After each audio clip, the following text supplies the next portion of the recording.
কুরুক্ষেত্রের যুদ্ধের আগে পাণ্ডবরা একদিন শিবিরে বসে পরামর্শ করছিলেন।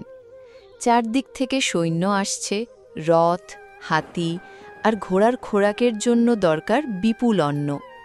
যুধিষ্ঠির চিন্তিত মুখে কৃষ্ণকে বললেন, কৃষ্ণ, এত অন্ন আমরা কোথায় পাব? এত লোককে খাওয়ানো তো অসম্ভব। কৃষ্ণ মৃদু হেসে বললেন, ধর্মের কাজে কখনো অভাব হয় না যুধিষ্ঠির। চলো, তোমাদের আশ্রমে যাই।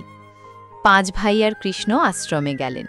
সেখানে দুস্থ মানুষের ভিড়, কেউ ক্ষুধার্ত, কেউ অসুস্থ। যুধিষ্ঠির আরও চিন্তায় পড়লেন, এত মানুষকে আমরা কিভাবে খাওয়াবো? কৃষ্ণ শান্ত হেসে আশ্রমের রান্নাঘরে গেলেন। রান্নার হাঁড়িতে কেবল তলার সাথে লেগেছিল 1 মুঠো ভাত। কৃষ্ণ সেই দানা হাতে তুলে নিয়ে বললেন, যতটুকু আছে সেটুকুই যদি ভালোবাসা দিয়ে দাও তবে তাতেই বিশ্বতৃপ্ত হবে। তিনি সেই দানা মুখে দিলেন। হঠাৎ আশ্রমের আঙিনায় ছড়িয়ে পড়ল এক অদ্ভুত আলো। দূরের হাজার হাজার ক্ষুধার্ত সৈন্য যেন মুহূর্তেই তৃপ্ত হয়ে গেল।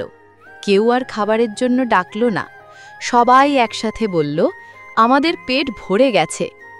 যুধিষ্ঠির বিস্ময়ে কৃষ্ণের দিকে তাকালেন। কৃষ্ণ মৃদু হেসলেন, অন্ন শুধু শস্য নয় যুধিষ্ঠির, অন্ন হল দানের মন। মন যদি বিশাল হয়, অভাব কিছুই থাকে না।